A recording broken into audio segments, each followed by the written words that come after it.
This is the most consequential technology advancement in our lifetime. It is not like the internet. It's not like telecom. It's not like this bubble or that hype cycle. This is something different. This market is going to be like a $10 trillion market. It's insane how much disruption is coming or is about to happen. Look, if you have critical mass, if you have adoption, that is your ultimate moat. You have customers going to stick to you unless you screw up. Get in front of Pegasus, get in front of Howard Ko, get in front of other folks who have the tools to enable these companies to run faster into their destiny.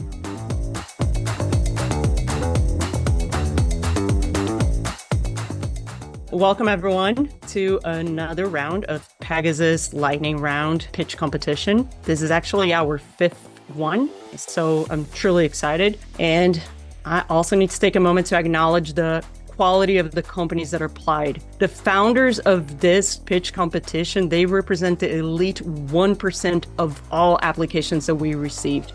They're truly the best of the best. And of course, I need to acknowledge everyone listening to this call because we had over 600 people registering for this call. So let's kick things off with a conversation with our panelists about the state of AI and venture capital.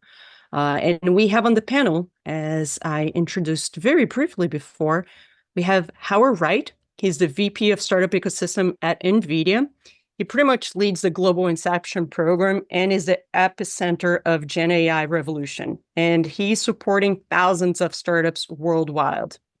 Then we have Howard Ko, who's a partner of Morpheus Ventures, a deep tech investor backing some transformative technologies in the semiconductor, computing, and beyond. And finally, ours truly, Lucas Pauls, founding and general partner of Pegasus Angel Accelerator. He's a seasoned investor and mentor shaping the early stage ecosystem and driving innovation at the intersection of B2B SaaS, climate tech, and of course, AI. So I'm thrilled to have those leaders here. Thank you for being here. And with your blessing, let's kick things off. So let me first set the stage with a couple of hard signals in the AI ecosystem. So just in the last few quarters, the lion's shares of venture dollars, they have been poured into AI and deep tech. We have companies like Lovable, with it just crazy. A couple of weeks ago was 100 million ARR, now it's 150 million ARR, and valuations that match that. And then just this week, we had Anthropic with 13 billion Series F and the valuation of 183 billion. Not to mention that their run rate is actually, it went from 1 billion to over 5 billion in just 8 months.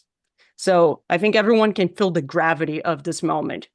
But Howard Ko, from your vantage point as a deep tech investor, I really want to see if this is actually anything that it's driving this capital concentration. Is it truly like superior unique economics and defensible technology, or is it just a wave of optimistic? Well, look, there's quite a bit of funding, right, across the board. I think just between OpenAI and Anthropic, what was it? The last count was like $90 billion, kind of going into those two companies, right? And I think the entire total VC investment, and I think in Q2 of 25 was literally 90 billion, like in the entire industry, just to give you a sense of just how much funding is gravitating towards quote unquote the winners or the leaders of the pack type of thing. And if you just look at some of the large rounds of financing, I mean, it's just insane, right? You know, some of the seed rounds, like Thinking Machine Lab is like 2 billion. Who would have thought a seed round would be $2 billion, right? You know, type of thing. Look, but a lot of it, the companies that are getting backed, frankly, with enormous amounts of money, are either very well known founders, whether it's an OpenAI founder like Mira and whatnot, or some of the more notable names, or guys who are early in AI, right? From vertical applications like Harvey, kind of whether there's that, or 11 Labs, or whatever the case may be. You're talking about series like D, E, and F rounds of financing, right? That's all happening within what, 3-4 years period of time, if you think about it, which is crazy fast, right? You're going from like C to F, right? Like in like, you know, less than 4 years, less than 3 years sometimes for some of them. So there's a lot of, I think, gravity towards kind of the more notable names. I think it's going to be interesting whether or not that flows down a little bit more so, right? To the quote unquote what's underneath the iceberg, right? Type of thing. Everybody knows the notable names with the big kind of funding rounds or not. It feels like a bit of a capital race kind of currently. Obviously the revenue has shot up kind of quite a bit, like you mentioned. A lot of these companies have gone to 100 million plus in kind of revenue and ARR. Now the bigger question is going to be how much of that is sticky, right? Does that, how much of that really sticks year over year, and not just pilots, not just guys who are, you know, dabbling with the technology. All Fortune 500 companies basically have to have an answer to the AI question that their shareholders and board are going to be asking. So then the question is, after they, quote unquote, dabble, is there a substantive kind of ROI and gains that a lot of these going to be are these companies going to have that they'll sustain their spend kind of going forward? I think that's the bigger question. I think we're still in that kind of evaluation mode. Yeah. It's early innings, but not really that early, I guess, anymore. It's because of how fast things are moving. But that's sort of how some of the moving dynamics that we're seeing kind of in the marketplace. Absolutely. I mean, it's phenomenal how fast things move in the age of AI, right? And you mentioned the revenue as well, and it's just crazy. But now, like maybe let's go one step further. Lucas, I know that we see a lot of early stage AI companies, and is there any signs of too much capital chasing, maybe not so much defensible ideas in the early stage? And how do you actually, separate what's noise and what is real? So, Oh, that's actually an interesting question. There's a lot of noise right now, which is a little frustrating. I'd say that having a proprietary data set helps significantly, leveraging, because you're not going to compete on the infrastructure model layer very well. Like, you're not going to go up against Anthropic and OpenAI and stuff that they're doing. But on the next kind of level up, or the in between the model and the application layer, I think there is a lot of room to verticalize for a lot of stuff. But uh, slapping something on top of Gemini is not going to do it, right? That's not the play. And so really you need something that is defensible if you are going to go. But from an opportunity standpoint, I think that it's I mean, this market is going to be like a $10 trillion market. Like, it's insane how much disruption is coming or is about to happen. It's not going to be kind of the cliff fall that we're looking for. It's going to be more slowly just edging people out. But it's so, yeah. I hope I answered the question. you you you absolutely did. But you also mentioned verticalizing. This is a lot of kind of the new phase, right, that we're seeing. Is there any specific sector that you believe it would take immediate advantage of AI? Maybe for both of you, Lucas and Howard. Actually, for the three of you. Yeah, I mean, Bio's doing insane stuff right now. I know that OpenAI has they miniaturized a model and then used a very specific data set for running algorithms on something very specific, and it's totally blanking on it. But so there's an insane amount of that can be done. And honestly, we're in the first inning of this, right? Like, it's moving insanely fast, but we're still kind of at the starting line on seeing how this plays out and really the direction that we're going. I feel like we're kind of in the trough of disillusionment with GPT-5 coming out and not being as well received, and seeing the same jumps that we had seen with 2, 3, and 4. But that just means that the amount of opportunity that's going to be out there is just insane. I think, I'm a ruthless optimist as well. And I think we need to take advantage and just lean into the moment of, this is the most consequential technology advancement in our lifetime. Yeah. It is not like the internet. It's not like telecom. It's not like this bubble or that hype cycle. This is something different, that it feels closer to electricity than anything else.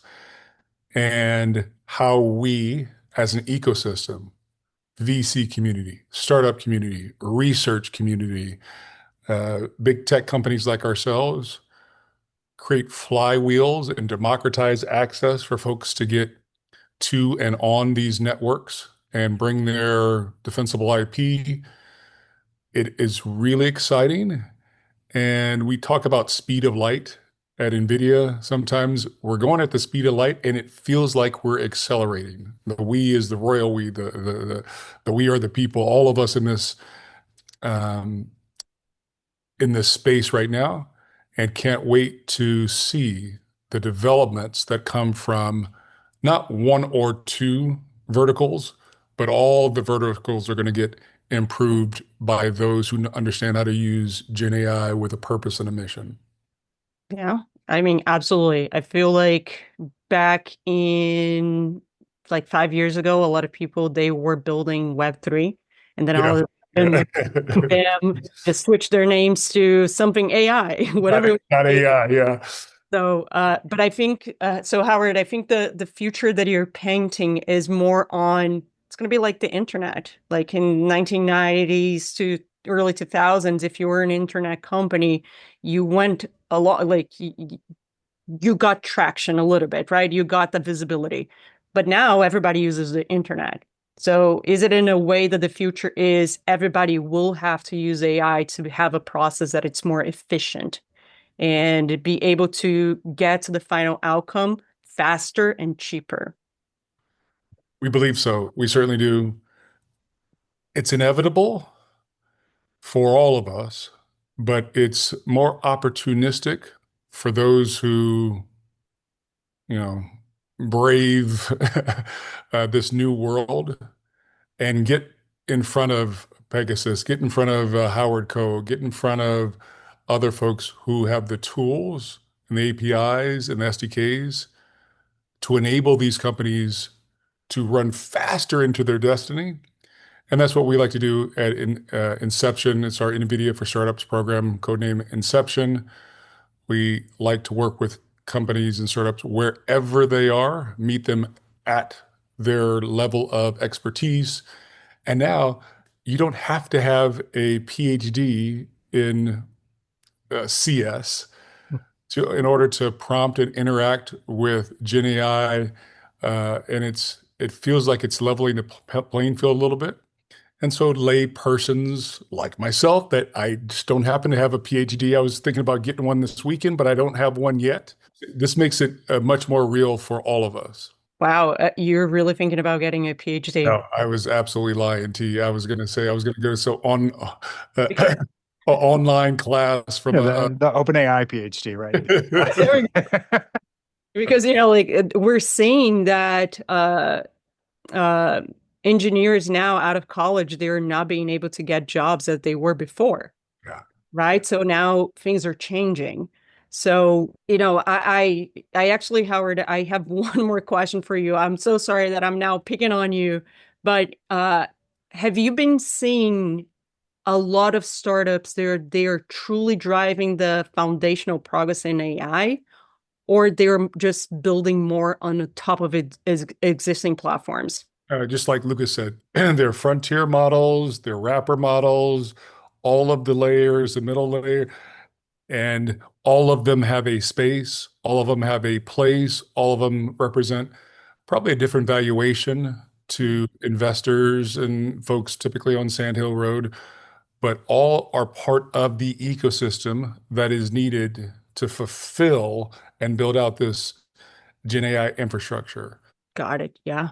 Howard Co, is there, just based off what Howard Wright just mentioned, is there a specific real innovation that you get most attracted to being a C to Series A investor? You're seeing more of a broadening of kind of what's an AI investment these days, right? I think earlier on there was a lot of I think more hype and or discussions about kind of foundational LLMs, right? Or even the application layer. I think the transition that AI has made, they almost skipped over the SaaS piece, went into vertical SaaS, like literally like a split second, right? With agentic AI and whatever the case may be.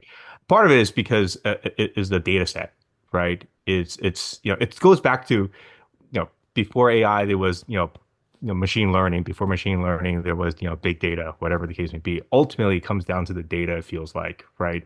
And once the foundational models kind of were there, it really opened up kind of the additional data layer that was required, right? Which is the focus, whether it's Harvard and legal or open evidence and health and whatever the case may be. You have everyone down, every vertical on down the line.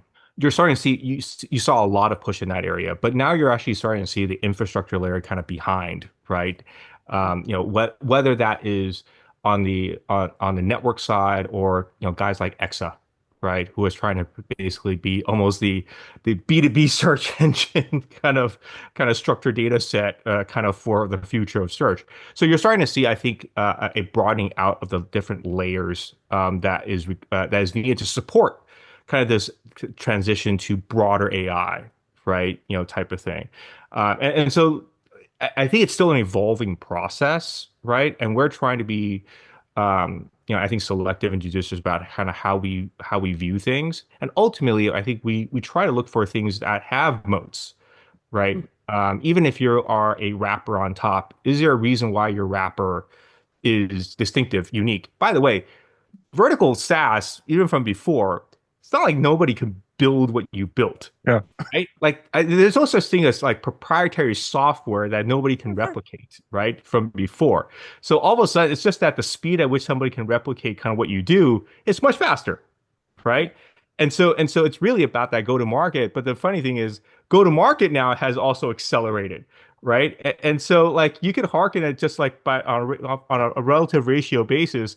I'm not sure it's very that much different from vertical SaaS from before, right? Whether you want to call it vertical SaaS with AI kind of juiced up, kind of or not, right? And so we're looking at that with that lens, right? Look, if you have critical mass, if you have adoption, that is your ultimate moat, right? You have customers going to stick to you unless you screw up, right? If you're providing value, demonstrating value, incumbency is incumbency. The one thing that we have seen is this AI revolution has really charged the adoption rate, right? Because people are much more willing to at least look at adopting new technologies. From before, legacy industries would take years to adopt. SaaS took forever, right? Even SaaS today on legacy industries has still been so slow to adoption. But AI has forced a lot of people to really take a earlier look at these new technologies. Earlier they probably traditionally would have, which is probably why it's accelerating. You see here companies go from 0 to 100 and 150 million ARR in like 24 months, which would have been unheard of, super outlier type outcomes before. But it feels like every other quarter you'll hear about one or two of them, right? That did just that. Right. So I think for us, I think we're taking a much more opportunistic kind of approach to it because the landscape is just so dynamic kind of currently. And it's really a bet on founders more so than just specific ideas or thematics kind of that we're looking at. Absolutely. So I agree with everything that you said, but that puts like a big question mark in my head because they once were the outliers, but it seems like there's more opportunity for more people to become outliers. So how can you recognize that? You mentioned founders, but is there anything specific that you look for to be able to determine this is going to be a successful team? Look, I think it's hard. I think this is what makes, frankly, in my opinion, seed and Series A investment right now actually one of the most challenging kind of from a stage perspective. Oftentimes at the B and beyond kind of stage, you already can see the breakouts, right? And commensurately, the valuations are also relatively high, but you're also seeing kind of guys with demonstrable traction at scale, right? And so there's risk kind of risk adjusted there, kind of on that front. But from a seed to A, it's actually really hard to know kind of what's going to gain traction or not just based on product, right? Everybody can evaluate the product as best they can, but ultimately your customers are the ultimate judge, right? And so really it's about the traction. And a lot of times it's really kind of, is there a founder with an interesting insight on how they're going to break through that noise? Because the noise floor is quite significant kind of these days. And so we're always thinking of kind of seeing what the founders are talking about go to market more so than the product itself, believe it or not, right? Because to I think what Howard had mentioned before and what Lucas had mentioned before, you can build products so quick. You don't need a PhD, a team of 100 CS guys to build something that's viable today, right? In the next 2 weeks, 30 days, 60 days, 90 days, right? And so go to markets is probably even more critical component of business and startups these days than ever before, right? Because the technical moat or the technical edge has been reduced so significantly, at least on the application layer. Infrastructure a little different, right? Type of thing. So we'll put that in a separate bucket. But that's kind of what we're seeing right now. You're a man after my own heart, Howard. I did not pay him to say that. I love GTM. I was literally going to say that. Thank you for the shout, because that's exactly the mission that we have at Pegasus. So, Lucas, but that's one of the reasons why we've been able to get some phenomenal AI companies, right, to join, to be part of our portfolio. So, how have you been driving the go-to-market strategy in this phase that is all about traction? I feel like a lot of the founders within our ecosystem, they hate me for saying every day, what do they need to do to succeed? Traction. And it's not only traction in terms of the numbers, but in terms of velocity. How fast can you get there and how big that number can be? So it's those two components. So Lucas, how have you been working on this go-to-market strategy? What do you think in general for startups, or how are we evaluating it? Yeah, like what is a couple of pieces of advice, like that for founders? Because I 100% agree with Howard, and we have this as well. There's one thing for the application, another thing for the infrastructure, the deep tech layer. So for the one that it's just an application layer, that their go-to-market becomes key, right? How those companies should be positioning themselves, and how can you actually spot that the strategy and the team might be the right one to succeed? I don't, for GTM, the things that we care about are creativity, right? Like if you're using the same methodology that other people did 10 years ago, it's not going to work. Like most of these things, you sit on the edge of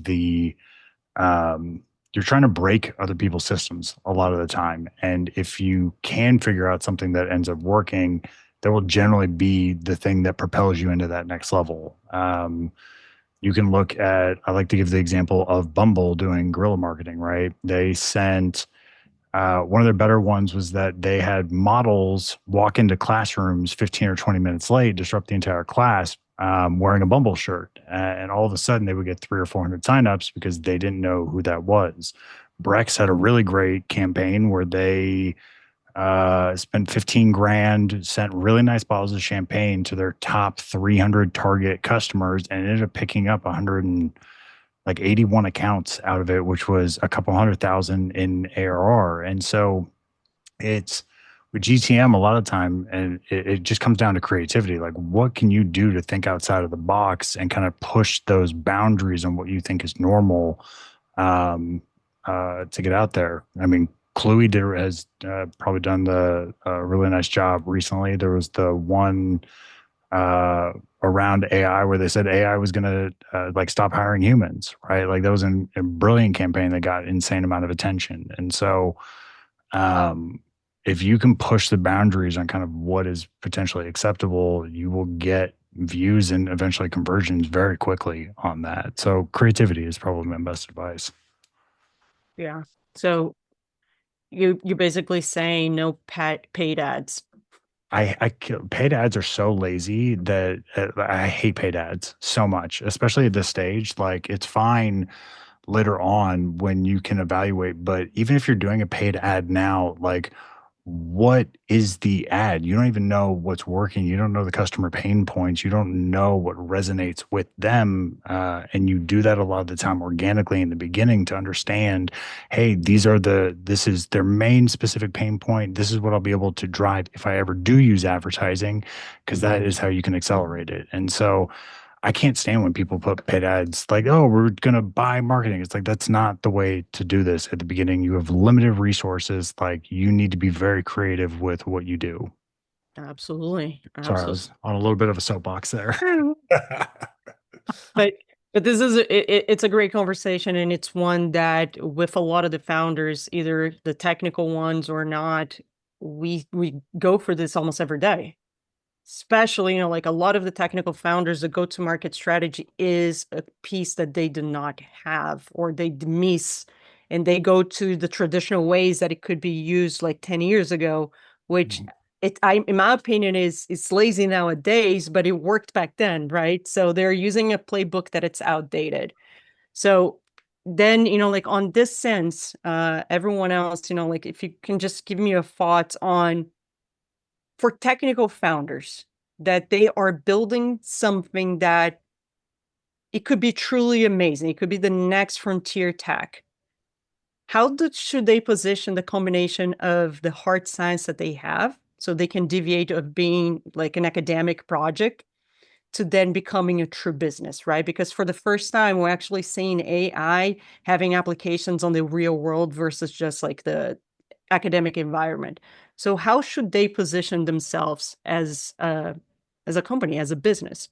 The individual scientist, the individual PhD, or as they become a company themselves? As they become a company themselves. So a technical founder comes up with an idea that, you know, they think it's cool to build, and now they need to build a business around it, not Yeah. just like the cool tech. Sure. So Howard Ko talked a little bit about coming further down in the stack and talking to folks earlier in their life cycle, maybe before they have a MVP, maybe before they found product market fit.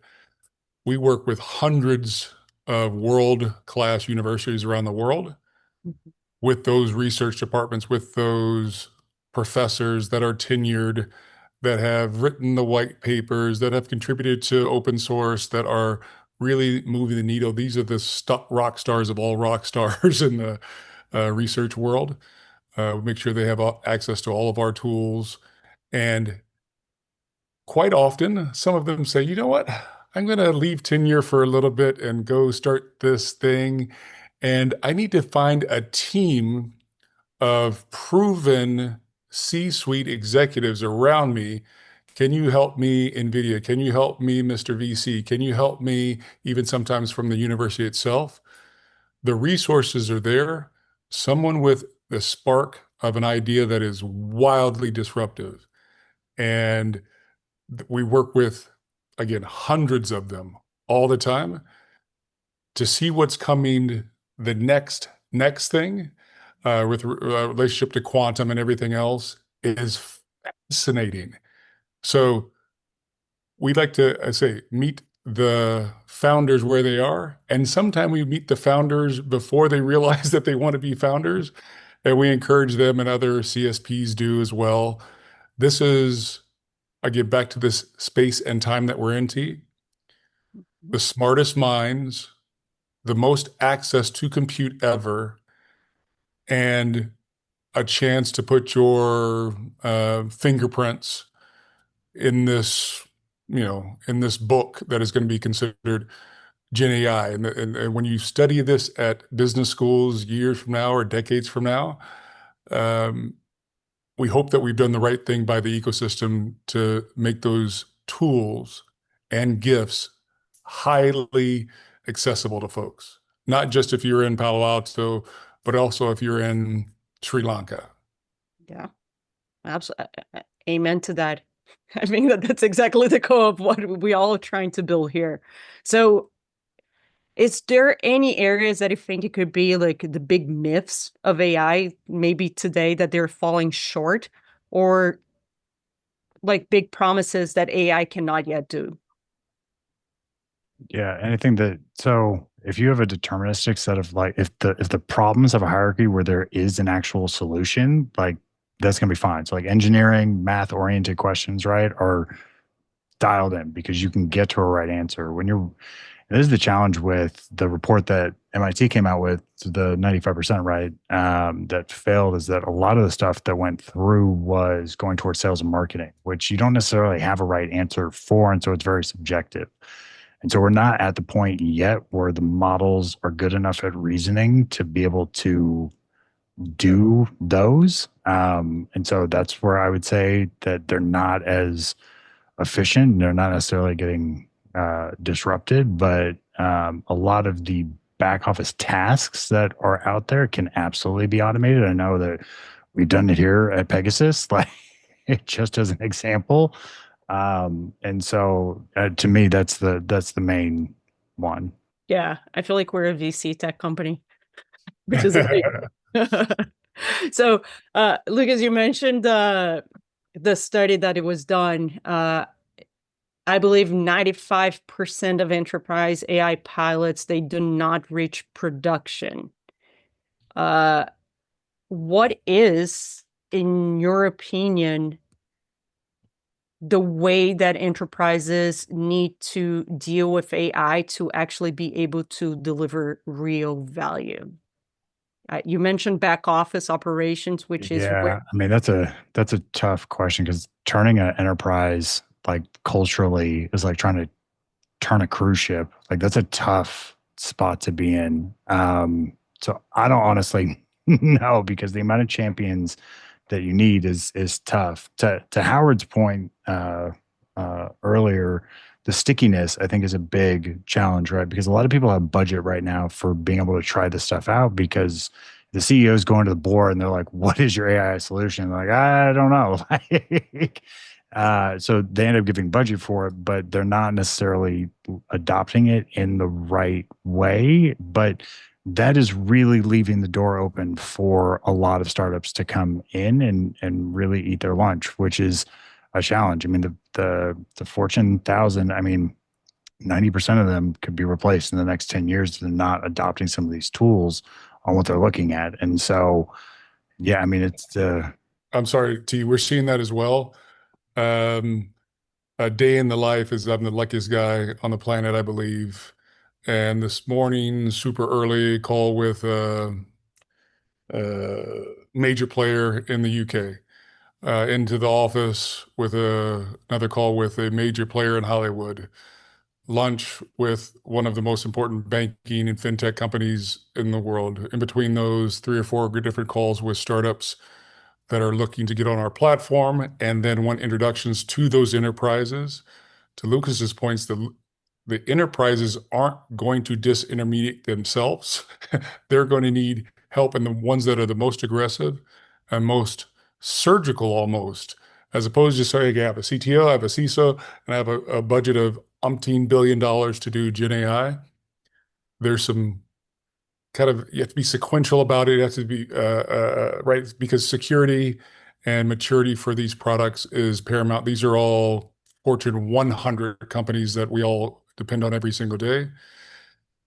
I think as they lean on Gen AI, and they lean on Gen AI through some of the startups that we take to their office, or we have the startups come to our office and bring in some of the enterprises. That's where a well-funded startup with the right product at the right time, and with just a little bit of an introduction, they go from a number, eventually they go to a verb. They're just startup number 1,429 versus, they were able to get into the system with one of the biggest healthcare providers. They were able to do the drug discovery or device recognition. These are the little particles that get accelerated all day long. And we are just so happy that we get to witness some of them, and then we get to orchestrate some of the, some of the collisions in the good sense of the word. Absolutely. Absolutely. And I saw Howard Code like shaking his head. What are your thoughts there?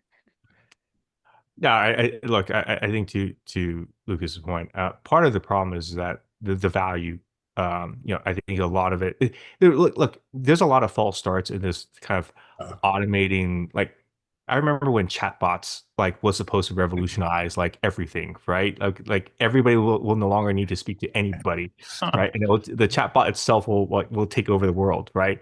Part of it is just the accuracy of the information set, it's still, look, some of Gen AI is great for waxing poetic, right? Because there is no absoluteness to the answer that's required, right? It just needs to be like 80% there and you're good to go. And 20%, whether it's like hallucinogenic or just wrong, it doesn't really matter, right? Type of thing. But in enterprise, even being 5% off is 5% off, right? And for something that needs to be, back in the day, 5.9 carrier grade, right? When you can't be wrong, right? One out of every 100,000, you need to be like at one out of every 100,000 time, but like, can you be at 98, 99% for a lot of the enterprise application sets, right? Like if you're being a doctor, uh, uh, uh, being wrong 5% of the time is a problem, Yeah. right? Type of thing in terms of diagnosis, right?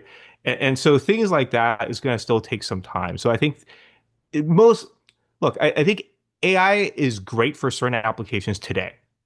It's not quite there for all applications, and every application set's going to go through its paces, right? In terms of kind of the efficacy, the data sets that's required to actually really be able to kind of pull out all the knowledge sets and the true utility values kind of out of them.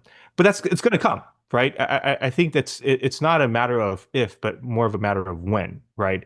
I think the challenge is going to be whether or not we get into this trough of disillusionment along the way, and everybody's like, well, I've tried this before. I got burned 3 times, 5 times, 7 times. So now the next sales cycle is going to be that much longer, right? I've already spent my budget. I got burned. Now you got to prove to me why this time it works, right?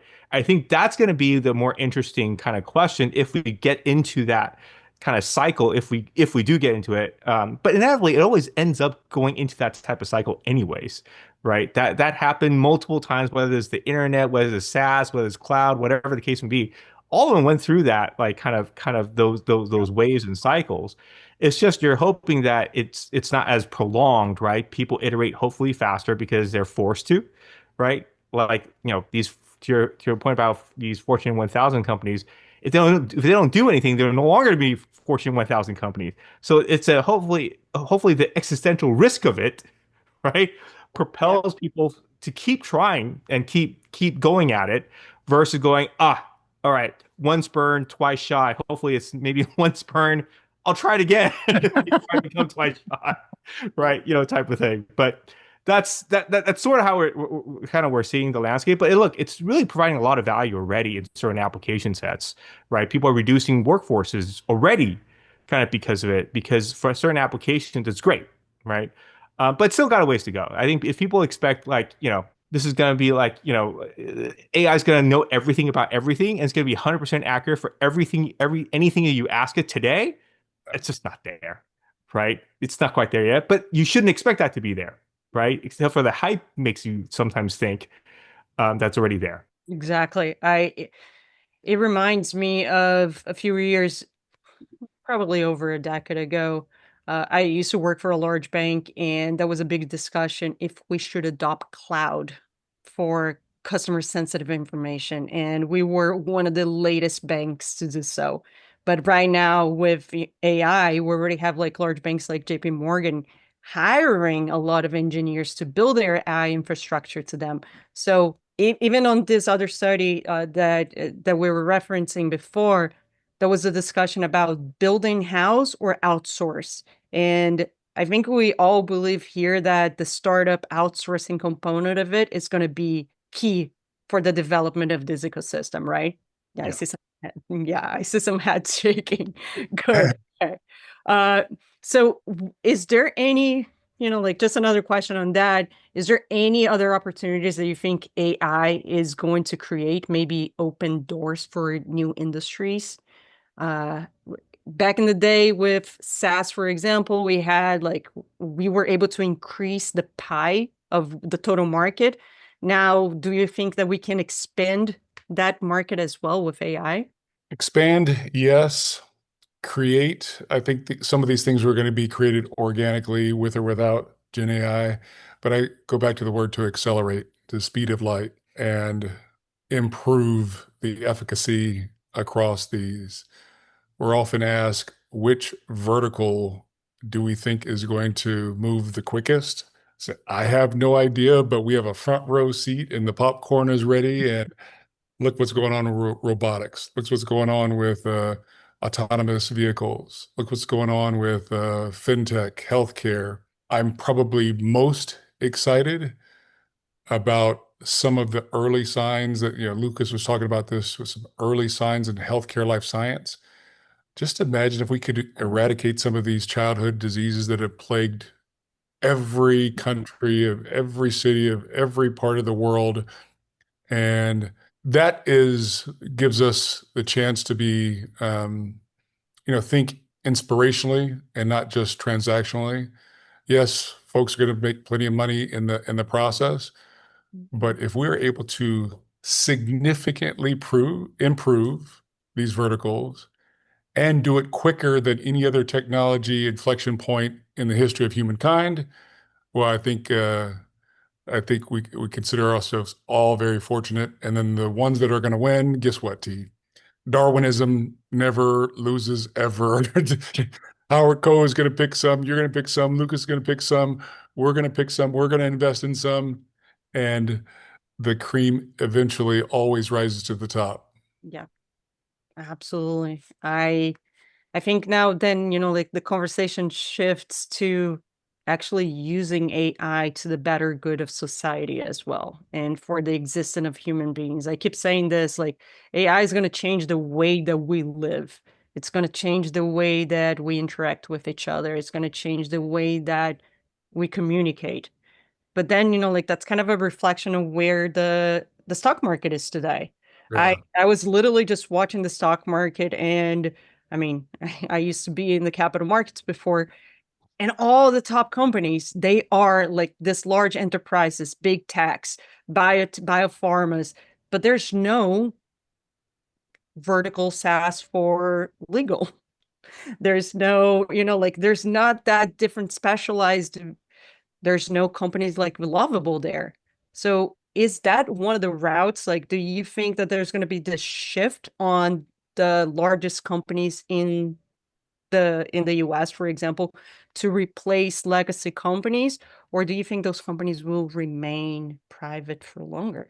Investors needs to exit at some point. Yes, secondaries markets are a lot more available now. Like I think SpaceX has effectively made that like a thing. Like every year, like there is certainty around being liquid on private stock. But maybe they might be kind of a bit more of an exception because Elon doesn't have to sell or Elon doesn't have to have full exit for himself to be extremely kind of well off. But look, I think there's going to be, I think, an interesting shift. I think to your point about the pie, I think this goes into that pie question, which is, you know, it's probably more of a shift of kind of where the market cap, right, kind of is going to be, right? And it's funny, in COVID, all of a sudden technology became a much bigger piece of the overall kind of market cap of the over the S&P 500 or the Nasdaq or New York Stock Exchange. I think that shift will continue to expand much more so, right? I think in terms of kind of how much revenue is being effectively impacted by the technology side versus call it the human labor side kind of things. And I think Howard Wright had touched upon whether it's robotics, automation, or whatever the case may be. You have lines there from AI, right? Kind of from autonomous kind of processing and whatnot. So I think the technology kind of piece of it from a total value standpoint is probably going to expand from that pie perspective, where technology 30 years ago was probably paled in comparison to oil and gas, right? Type of thing, right? Now, what I think the three or four largest companies in the world are all technology companies, right? The only companies that are worth $1 trillion plus is all technology companies, and it's overweight. So that overweight will probably, I think, expand even more so as we get into this AI kind of cycle, right? So there's probably from a tech investment side, I think that'll expand the market, but it's going to be interesting to see how that impacts kind of the traditional industries. Because look, we still need to generate electricity, right, to power all of AI, right? There still needs to be physical infrastructure in place to be able to do that. You still need to like either lay fiber for fiber optics or send satellite stuff for the comm, fiberless optics, or kind of microwave to actually communicate, right? So there is still foundational layers that needs to happen. Now the question is really where the value extraction kind of piece of it kind of comes into play. And I think that is, I think that's the more interesting part for like us as technology investors, and I'm sure the founders from a technology kind of startup founder standpoint. That's probably the more interesting kind of aspect to it. That was a great answer. Seriously, do you think there's any untapped opportunities for this AI revolution? All over. I mean, it's we're in the first inning. Like it just about everywhere. We don't know a lot of time what's going to end up shaking out. We've seen a couple of huge wins already out of some of the areas, but I mean, we're yeah. I mean, we're at the starting line right now, and kind of my view. There's a lot that's going to end up coming out of this, especially as whether the models get better or the FSC gets better in smaller stuff that they're doing. Yeah, I mean, we're we're at step one right now, and that's why this is so exciting, right? Because we don't necessarily know where it's going to end up going. So yeah, no, there could not be a better time to look at tech right now. By the way, I agree with that. I think part of this is also the infrastructure, this next wave of infrastructure build from a ubiquitous connectivity piece of it, and from the semiconductor side, right? We haven't had any innovation on the semiconductor side or the networking communication side for almost 20 years, right? And you're starting to see that because we are pushing the limits and the boundaries of what current infrastructure can do from a physical infrastructure perspective. And whether like and the satellite constellation is an example of just the revolution and evolution of kind of communication connectivity, right? All of that is still fairly nascent if you think about it. So as I think the infrastructure improves alongside kind of the models, right, and the application layer on the software side, it reminds me back in the day with Intel and Microsoft, right? Intel it makes ever increasing powerful chips. Microsoft delivers ever increasing powerful OS software, right? It almost feels like we're back in that where infrastructure is now like doing a kind of tit for tat. Like as infrastructure capability increases, you can do more kind of on the software layer and the application layer, right? It's almost sort of back to the future kind of a little bit, right? And so like I think there's a lot of room to kind of grow, and partly because of that, because we are still very early in the innings, right? And then and Howard over there, NVIDIA is obviously like kind of leading the charge on a lot of that stuff, right? And I'm sure there's a product roadmap that's probably a decade, 2 decades in the making that's going to revolutionize everything, right? Like from nanobots to God knows what else with NVIDIA GPUs, right? Type of thing. So I still think we're a long ways away. I think for this kind of evolution, kind of technology, kind of that transformation. Absolutely. I'm really looking forward to public companies 10Ks and 10Qs to see their expenditure in CapEx because it's going to be an amazing infrastructure, data centers that they have to build. So this is going to be like a good indication that they're preparing themselves for AI. But the cost of computing, I think it's one of the biggest things for a lot of the companies, right? So how should they be addressing that? That eating their margins, and how do they get to that unit of economics that it actually makes Sure. for scalability? Sure. So I'll take that one. In terms of compute cost, there are lots of programs like ours at NVIDIA. I used to work at AWS and ran that program as well. There's discounts, there's grants, there's a number of ways to unburden your cap table or your burn rate. There are deals that are struck sometimes with the VCs directly with clusters to allow research. There's compute on campus a lot. There's lots of ways as opposed to paying full retail price out of the gate And I think you just have to tap into the networks, plural. It's yours with Pegasus. It's Howard's. It's mine. It's CSPs. It's the NCPs that are coming online. There are plenty of folks that want you to sip the champagne of their compute and see if you were going to be a long-term customer. It is expensive, but it is not a barrier to entry at all. And I think folks should take advantage of the programs that already exist and the accelerators that already exist from the CSPs and tech companies like ourselves. Absolutely. So take advantage of this ecosystem that we're building over here. Howard, Lucas, any thoughts on that as well? From the perspective of the investor side, how can not only invest in companies, but guide companies to go for that? Look, unit economics is going to be, I think, something that people are going to have to deal with. I think a lot of times, frankly, even early on, Howard, you probably know this because you're at AWS, right? Cloud compute like AWS was doling out very cheaply, right? Got people basically hooked on it, right? And then basically shifted to it. Now, the problem is that, AWS, Azure, or GCP is no longer free anymore or heavily subsidized anymore. So I think people have gotten smarter about how to use and when to use to minimize kind of impact on cost. Because, we were looking at some startups where AWS cost or the cloud cost was nearly 30% of the cost of the cost of goods sold, right? And that's quite a lot, and that was just it. Forget everything else, right? And so you had to be much smarter about how you were going to kind of utilize that, right? Because this is not free. AI is not going to be free, right? Funnily enough, AI from the beginning, has actually charged people to actually do the compute. Right now, on the consumer side, you're not seeing that kind of as much, but from the business side, you're actually starting to pay upfront. Even the consumer side, to some extent, like Perplexity, you're paying a monthly, whatever, ChatGPT, you're paying a monthly for a more premium service. But that was unheard of before, right? Like now, the question then becomes, is that going to go away after a while, or will people kind of keep paying for it, right? Type of thing.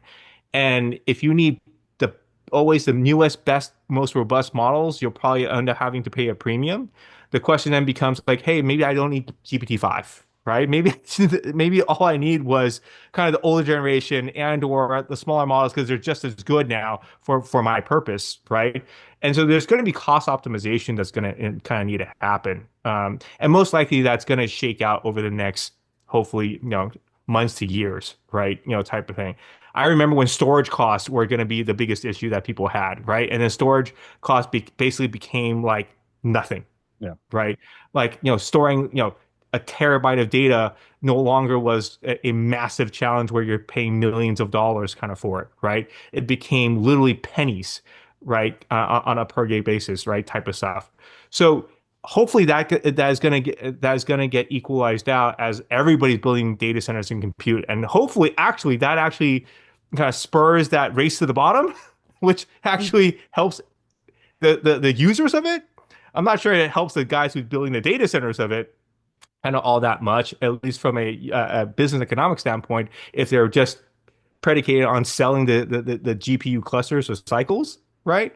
But if they have their own underlying models like Gemini and Facebook's Llama, they have other uses for, like Amazon had other uses for AWS, right? Kind of internally. So it's going to be really interesting to see, but it's going to be an issue. I think people are going to have to really think about when to actually use kind of the foundational models because it actually is a cost, right? And how often do they need to actually kind of ping it? Do you have to be more optimized or more efficiently use those models when you need it?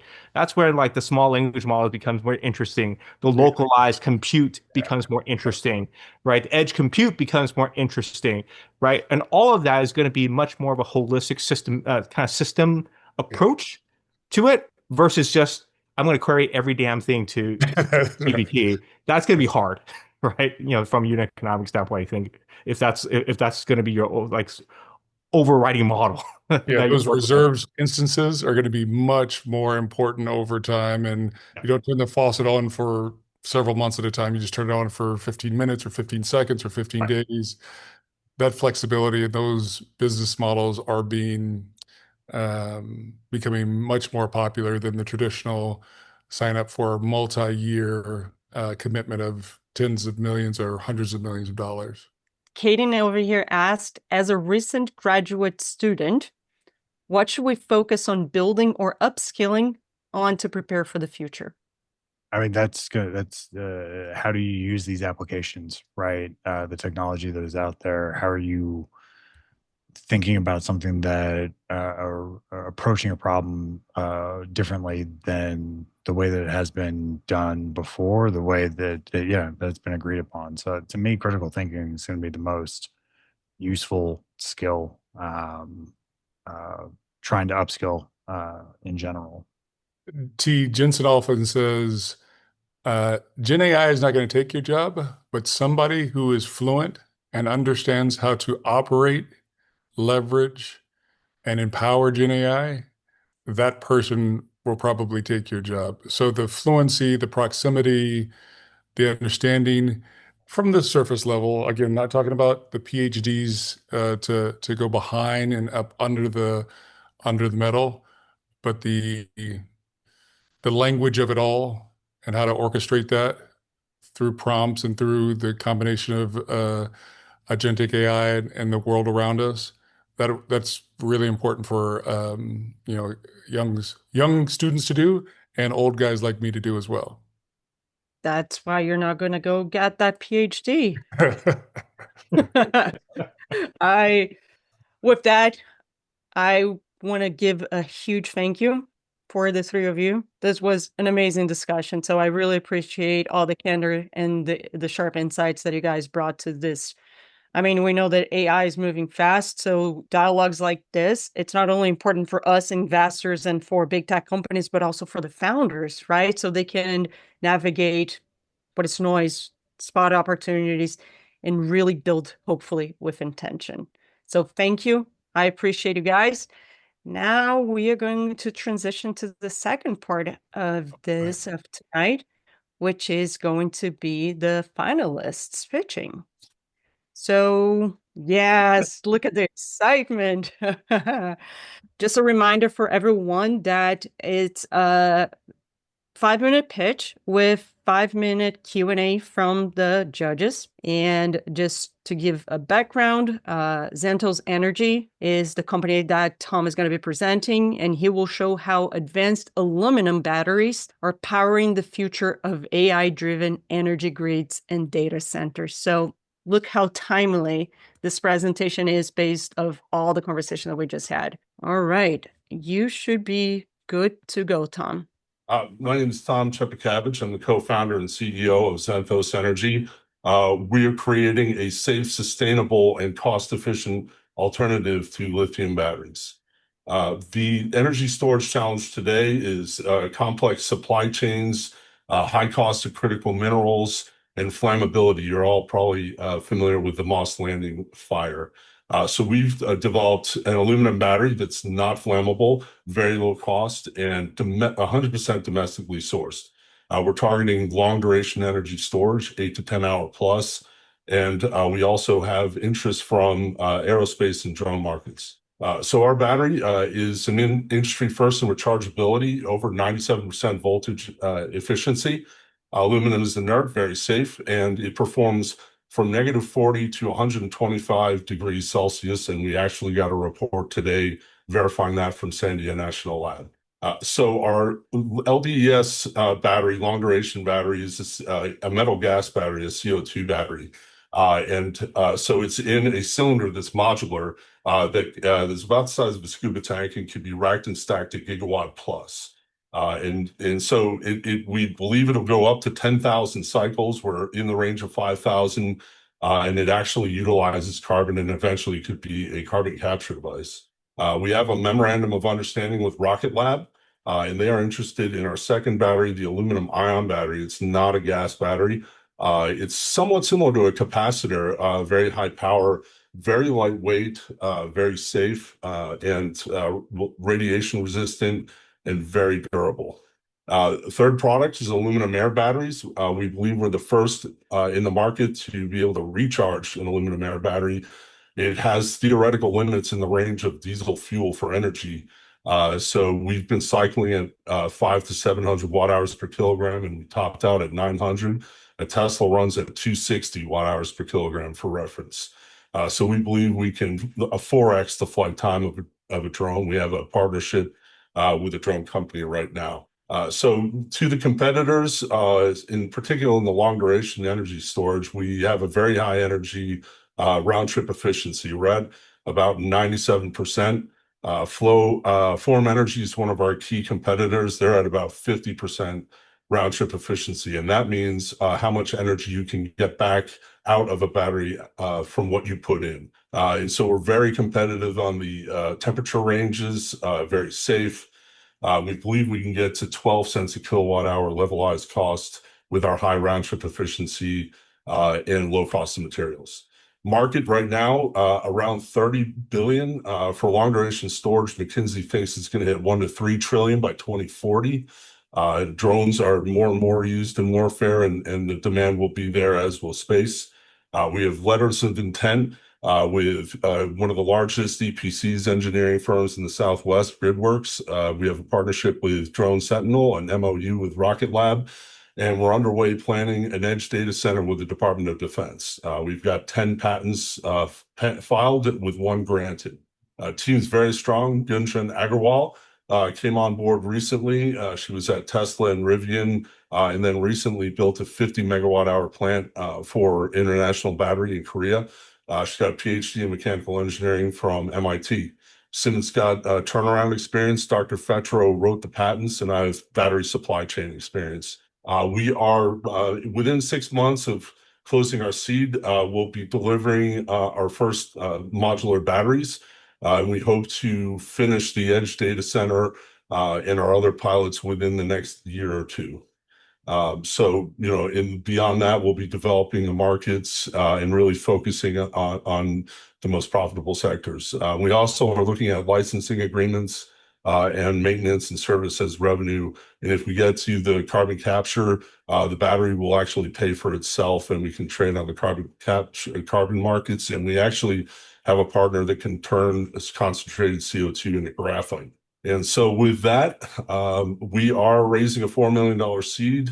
And that'll get us to deliver our LOIs with GridWorks, New Mexico State University, the Edge Data Center for the military, and we'll build from there. We're going to build a little pilot line. And with that, I will stop for questions. That was right on the dot. Well done. Thank you. That was great, Thomas. We want you to be a part of our Inception program. I'm going to send you a note after this. The question I had was, it seems like you're going smaller and bigger. How much smaller and how much bigger could you get in terms of, supplying these AI factories, and then on the other side of the coin, which is drones and really small devices that have interoperability and need this type of battery? Yeah, so there is some overlap with our aluminum air and our aluminum CO2, the metal gas. So the aluminum CO2 is the large stationary storage, and the aluminum air is small for drones, but it can scale to power planes. We believe it's the ideal battery for aviation. Okay. So there is a lot of overlap between the two metal gas batteries. Excellent. Thank you. Quick question. I've seen God knows how many battery technologies kind of over the years. One of the biggest challenges for any battery technology is the manufacturability kind of it. How to get it from basically bench to mass, right? Mass production, right? How much work have you guys done on the manufacturability kind of your battery, right? What type of processes does it require? Are you standing up your own facility, or is there an existing kind of partner you might be able to work with on potentially scaling up production? Yeah, so we've done quite a bit. We've worked with the Battery Innovation Center in Indiana, refining our manufacturing processes. Dr. Agarwal came on 4 months ago and has filed patents around sonication manufacturing process through NYSERDA in New York. We've worked with Kodak on their coating. And actually the cylinders can be manufactured by any CNC shop. So it's actually a much simpler battery than lithium to manufacture. We've got patents filed on the process. We will pursue as much automation as we can. And we've got Kodak, BIC, and a couple others as partners. I guess what size of battery have you guys kind of already made, or you just tested different components of it so far? Yeah, so we're just under an amp hour that we delivered to Sandia National Lab. And we believe, we could scale it up pretty quickly by adding stacks. We've got some new catalysts and looking at perfidic foam to increase the capacity. So the biggest one we've made so far is just under an amp hour that went to Sandia. Okay. Any restriction on voltage? Voltage is around, it's lower than lithium, but we've solved it with a battery management system. It's we're at 1. We believe we can definitely get it to 2 and eventually to 3 volts. So it is lower than lithium. I guess the final question for me is, why go after all 3 markets? Is there a risk in going after the different product sets and not starting with one as kind of a beachhead to prove out specifically what you're looking for and then expand into the others? Or what is your thought process for trying to execute on the different kind of product lines right now? Yes, so we've had, over 6 years of research, including at the University of New Mexico, where the research started on the CO2, the aluminum CO2 batteries. So we've developed quite a few relationships in stationary storage, EPCs in the data centers. However, one of our advisors introduced us to Rocket Lab, and so they started taking heavy interest, and we weren't going to turn them away. Right now, they're not really diverting a lot of time. CO2, we will deliver that to the military data center and the pilots as a priority. And then the drone work, we've been approached by so many on that, and our postdoc just made the breakthrough on the round trip efficiency. And so it is quite similar, the aluminum air to aluminum CO2, the electrolyte and everything about it. But we have put the bulk of our focus into the stationary storage, depending on the checks Rocket Lab likes to do, and they actually like to vertically integrate and acquire small companies. That's why we're giving them attention, as well as the drone companies. Awesome. Thanks so much, and congrats on the progress so Thank far. you. Awesome. Thank you, Tom. That was an amazing presentation. Really well done. Great questions as well. I will gonna move forward now to the next one. But while Igor sets up, judges, you have a couple of minutes to go over the scoring. So while you do that, I am bringing on Igor to present Aparti, which is actually a solution that I wish existed back in, I'm going to say, oh my God, almost 10 years ago when I was going through my own divorce. So I appreciate what you're building. Okay, good. The floor is yours. Hi, everyone. My name is Igor. I'm CEO and co-founder of Aparti. I have more than 15 years of entrepreneurship and international business development experience. I built venture-backed startups before, have one exit. And today I want to share with you something that we at Aparti know personally. Divorce sucks. It's painful when you start this process. You need to figure out who's getting assets, who's getting cats, dogs, all this kind of stuff. And going through this process ourselves, we'll learn every detail and every aspect of it. And we know how it is frustrating for us, but what we learned that it is extremely frustrating for lawyers as well. They're just refiling same documents again and again. They need to engage and do a lot of admin work with their clients that they cannot charge all the time for. And when there are multiple lawyers involved in the process, they just use different fragmented tools that are very hard to merge together to manage the process. And so when I faced it myself, and it felt like a pain on top of pain for me, my lawyer, and everyone involved, I immediately reached out to my fantastic co-founder, Anna, who has more than 15 years of experience building and leading products in Fortune 500 companies like Thomson Reuters, YC-backed unicorns. And she actually told me about this idea around 2 years ago when our third co-founder amazing Ingrid, who was one of first engineers at Uber, building their infrastructure, worked at Netflix and Chime, started going through her divorce process. She already spent over $300,000 on her divorce herself. And we got together and we decided that we're going to build a platform that's going to replace old fragmented tools for family lawyers. We're going to build an operational system for family law firms, Aparti.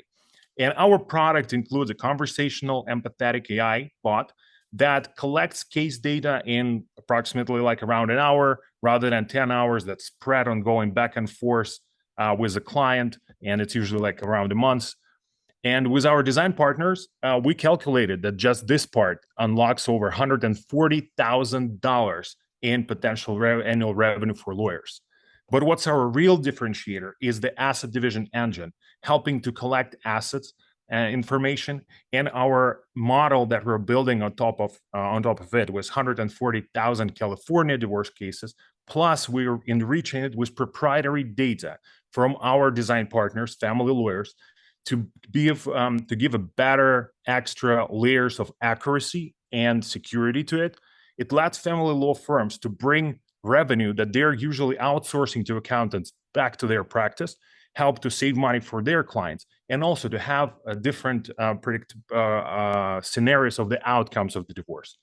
We're targeting a $50 billion family law market with our wedge and the first step as divorce is $15 billion.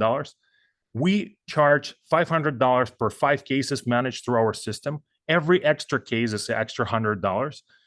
There are over 200,000 family law professionals in the United States, and with classic 10% penetration, we can get over $120 million within the next 3 to 5 years. We have competitors. There are companies like Marble or Hello Divorce or Divorce.com, which are more like slightly tech-enabled law firms right now, and more horizontal solution that trying to cover all parts of law, like case management system like Clio or My Case. In Aparti, we're laser focused on a very specific vertical niche family law and asset division. We already have design partners. We're members of San Francisco Bar Association. We're hosting events together. We're being selected by CEF Tech Week to host the Legal Tech event, where we're bringing together legal tech professionals and family lawyers. We already have 9 design partners who are board members of different bar associations across the country, and they're not only help us to shape the product and test it with us, they also became investors in our company as well. We're backed by Antler. We have Altair, SBC. We have fantastic ML engineers from Cursor and Snapchat backing us. And we also part of NVIDIA Inception program, Howard. We raising $1 million. We're already closed half of this, already signed, wired. We also now being selected for startup Battlefield by TechCrunch. And we're going to pitch in October. And at Aparti, we believe that divorce, it's not the end. It's a fresh start for a fulfilling new chapter. I'm happy to answer your questions. That's great, Igor. Good to see you. And I'm glad that you recognize that you've joined Inception and you joined Microsoft for Startups. And there's other programs that could be additive. It's not one or the other. It's always better together. I always think of this as, if you could give me the analogy of, what Harvey has done, what would some of the lessons that you would learn from Harvey that you would do, and maybe some that you would not do? I know that you're carving off a different niche of the space, but still going into the legal market. They seem to have done some really important things. Any thoughts on that? Yeah, absolutely. I think the major lesson that I think we all heard about Harvey is I think we need to be more mindful about guardrails and when we go in the legal space. And I think Howard, Ko, you mentioned about the healthcare space that we cannot allow mistakes. And in legal space, we also cannot have this, you remember Harvey's case that they created fake cases, right? That was like a whole huge backlash from that. So the way we're building our tech is that we're fine-tuning the models, the way we're doing this, and we're locking the model with our guardrails and enriching it with very specific data from our design partners. Okay. So yeah, I think that's the main thing in legal space, I believe, Thank and you. for us. Igor, just a quick question. Kind of, is there any unique data set that you have access to be able to kind of do the asset kind of allocation, and or how do you actually ingest? What type of data set? How can you make the ingestion of that maybe that data set much easier? Because it can be pretty messy, right? Yeah, whether people have a lot of assets, not a lot of assets. Part of the problem is actually identifying what assets there are, right? To actually kind of divvy up appropriately. Not that I've been through a process before, but so I hear type of thing. So people who have more experience than me can correct me if I'm wrong. But yeah, I think the data sets. I'm curious, kind of just kind of where are you getting it from a training perspective, and then as well as kind of for the ingestion kind of piece of it. Is there opportunities to automate or make that more less friction? Yeah, just a little thing. That's the first company that I'm building that I'm saying that I wish nobody ever needed it, But when I when I went through it, so it's just crazy. Going back to what we're doing, we use 140,000 court cases from California as was what we're starting, right? It's public, but we uniquely structure it, the cell cleaning it and the way we annotate it. Then I mentioned that we use the data from proprietary data from our design partners, the intake patterns, like the anonymized filings, settlement outcomes, negotiation notes, this kind of things. Because there are multiple assets, and it's not in different scenario. Different divorce cases have different assets, right? Everybody has different things. So that's the way we're getting the data from our partners. I think eventually when we'll be able to digitalize more data from them, it's going to be easier to automate it.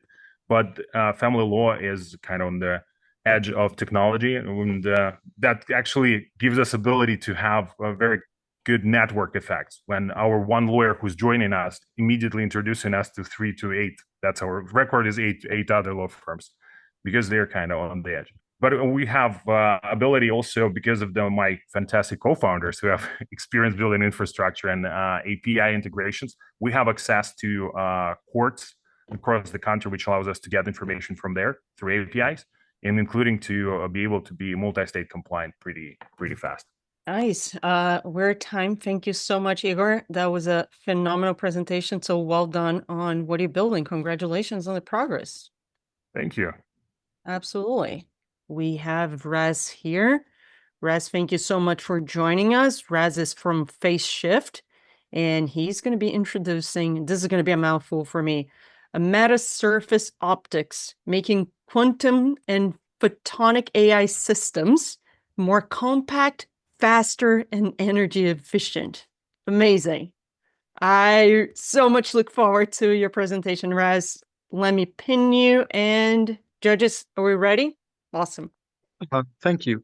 So, hi everyone. My name is Resland, or most call me Rez, and I'm the co-founder and CEO of Phaseshift, where we are using meta-surface design and fabrication to really help scale the photonics and quantum sectors.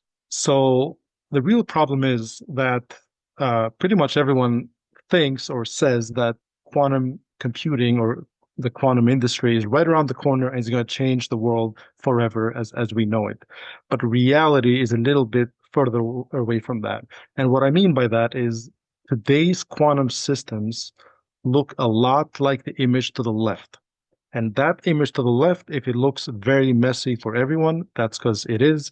And what it is a bunch of optics, lenses, mirrors, polarizers, you name it, everything that lasers go through, that all work in tandem to make current commercial quantum computers. That sounds great, but today's quantum computers have, say, 20 to 30 qubits that are actually useful. However, we need them to not be 20 qubits, but 20 million qubits. And we can't have that with systems like the picture on the left, because suddenly when these 1-inch optics get scaled to millions and millions of them, then our quantum computer will be the size of a skyscraper.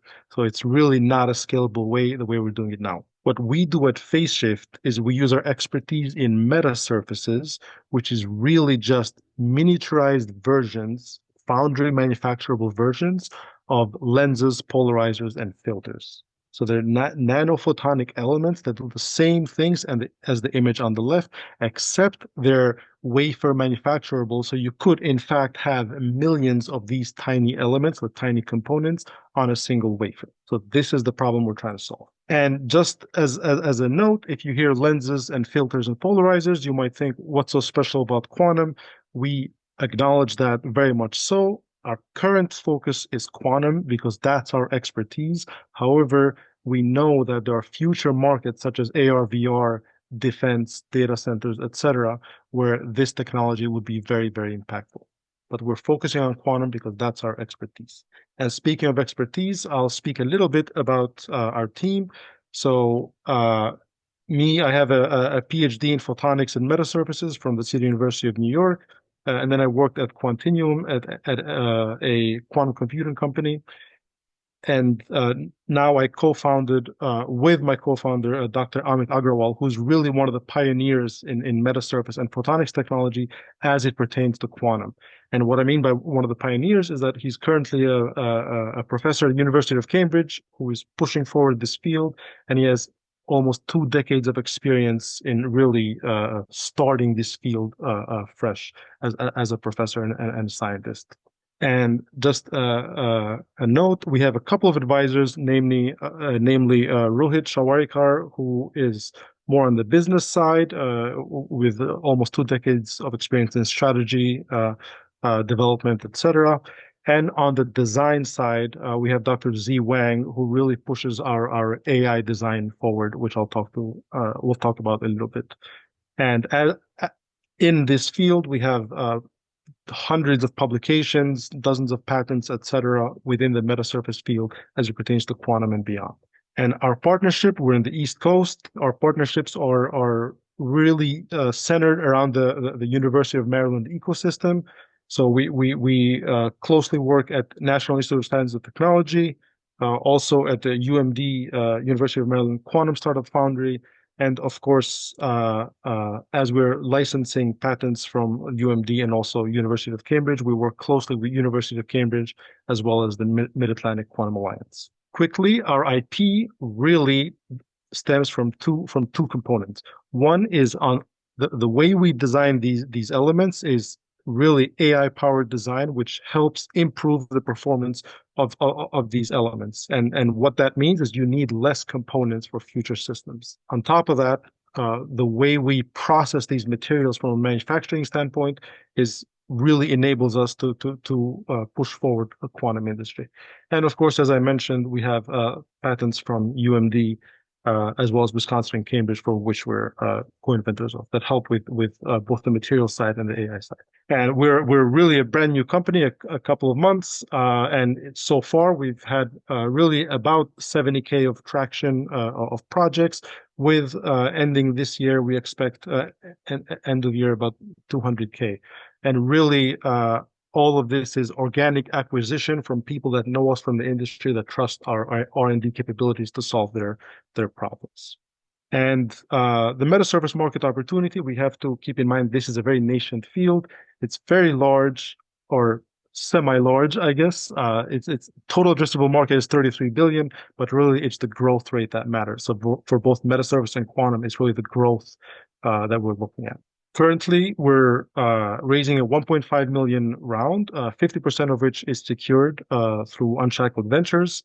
And the reason we're raising this round, this seed round, is simply for team expansion, and more importantly, step 2, which is the nano imprint tool, which really allows us to stamp and increase manufacturability and of these devices. Of course, product development and ground applications, patents, etc., being part of that.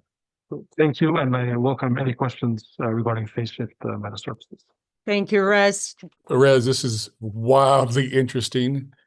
And I remember from my days at Intel, inverse lithography and all the specificity of the wafer and the whole thing. This is a huge problem to try to solve. And then you would eventually license this to Global Foundries or TSMC or to Intel or somebody, or tell me, I guess we're kind of talking about go-to-market. How do you get paid for all these years and all this work when you get it to the point where it's GA? So there's really two approaches, as you one which you mentioned, of course, is go to global foundries, TSMC, etc. And we've had conversations with some foundries in both abroad and in the States, in Taiwan. The tricky part about go to market for these types of devices is that the material platforms that we are using, and that's kind of where our patent lies, those are unique. So TSMC or Global Foundries will have trouble, or will have to have, I guess, a big enough appetite to modify the current systems to do this. Got it. Right. And so, quick question. So I'm trying to better understand kind of who your customer is. Is it going to be like a PsiQuantum, right? Who's doing a photonics approach to quantum, right? There's a couple of companies, startups, early stage companies doing kind of a photonics based chip, right? Kind of on a processor side, not necessarily quantum, right? But a photonics based kind of effectively GPU, right? So would they effectively be customers and using kind of your effectively, this is kind of a replacement for optics or optic systems, right? Or module sets, right? It collapsed down into effectively a flat surface type of thing. There's a couple of comments. That's a great question. Yes, so companies like PsiQuantum, and there's plenty of photonic quantum companies. However, I'll make a note that there's plenty of quantum companies in general that aren't classified as photonics, but they use a bunch of lasers everywhere. Yeah. So they would automatically fall in this category.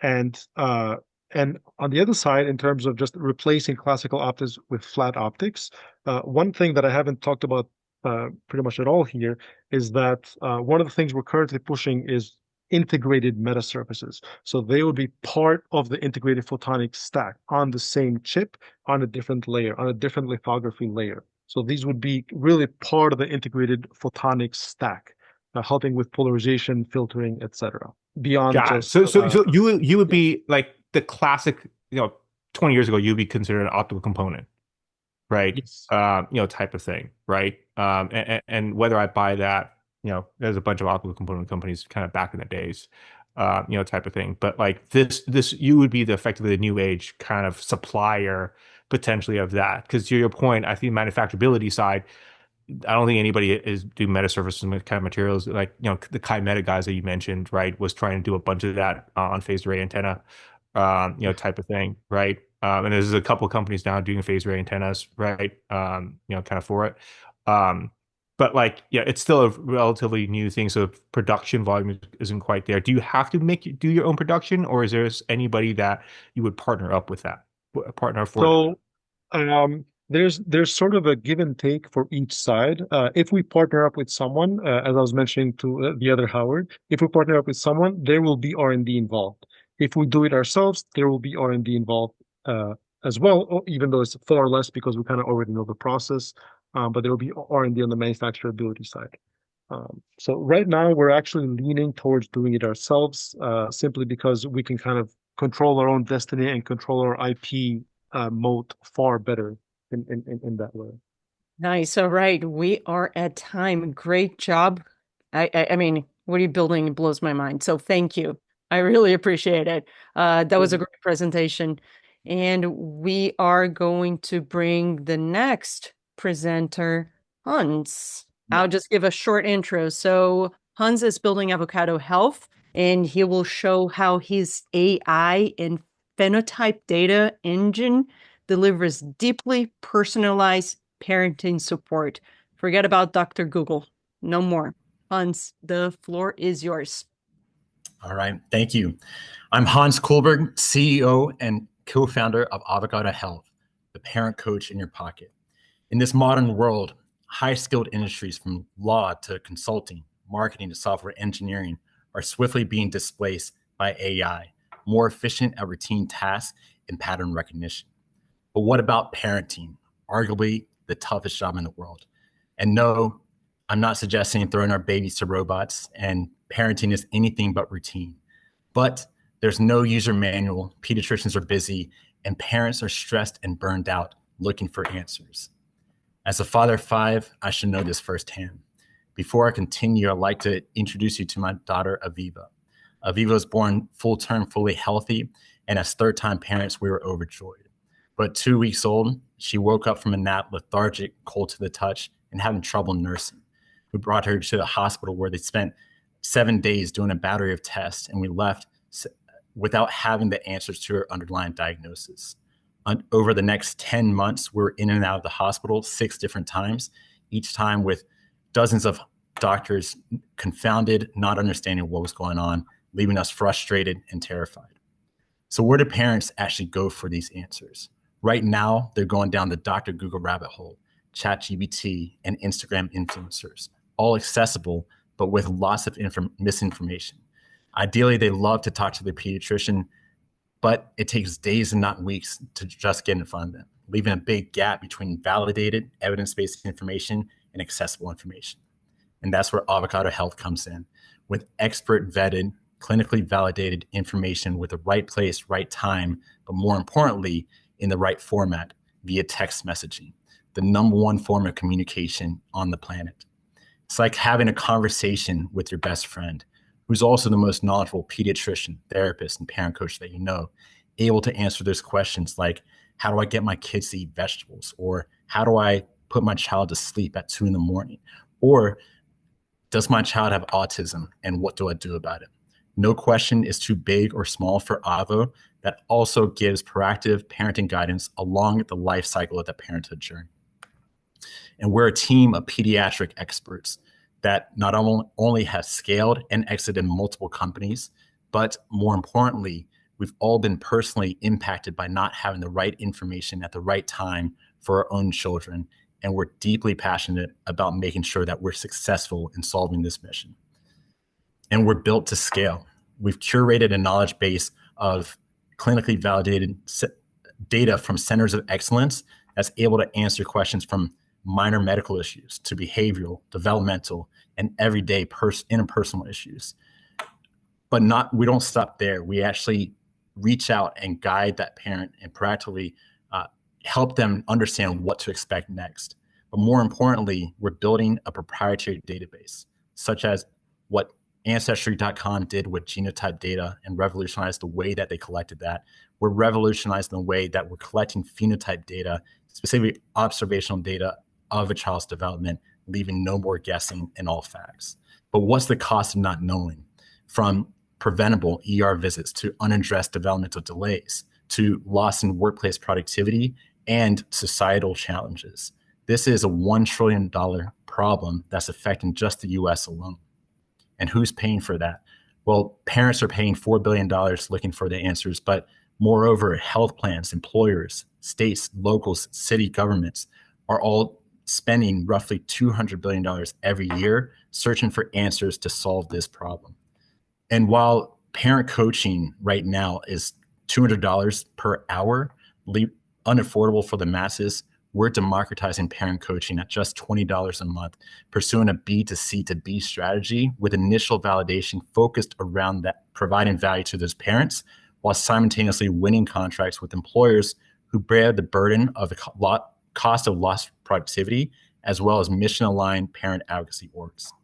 And we're following a roadmap, a playbook from many successful digital health companies such as Headspace and Noom, providing values to consumers first, changing mindset and addressing behaviors, and then finally proving out business outcomes.